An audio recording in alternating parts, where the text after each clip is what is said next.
BJP ticket पाइबे हिमांशु।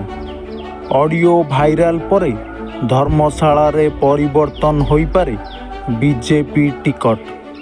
पहिंक बदल रे हिमांशु को मिलिबो बीजेपी टिकट। धर्मशाला रे एबे एक भाइराल ऑडियो को नहीं राजनैतिक चर्चा जोर धरिछि। भाइराल ऑडियो रे कही जणे महिला हिमांशु शेखर को टार्गेट करी धमक देउछंती।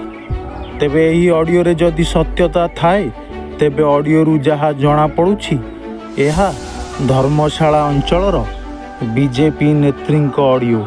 से जहा हेउना काहींकी दिन को दिन धर्मशाला रे हिमांशुंक लोकप्रियता बढ़ुथिबा बेले एतिकी बेले आसीछि भाइराल ऑडियो।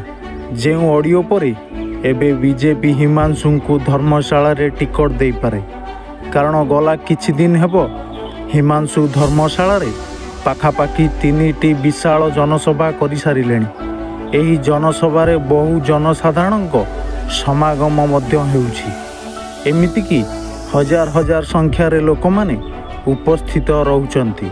एथिरु गोटिए कथा बोधहुए स्पष्ट हेउछि जदि बीजेपी धर्मशाला रे हिमांशु को प्रार्थी करे बीजेपी और बीजेडी असंतुष्ट भोट हिमांशु खाता को आसीपारे। बीजेपी धर्मशाला रे विजय मध्य होई पारे। ब्यूरो रिपोर्ट दी मीडिया टॉक।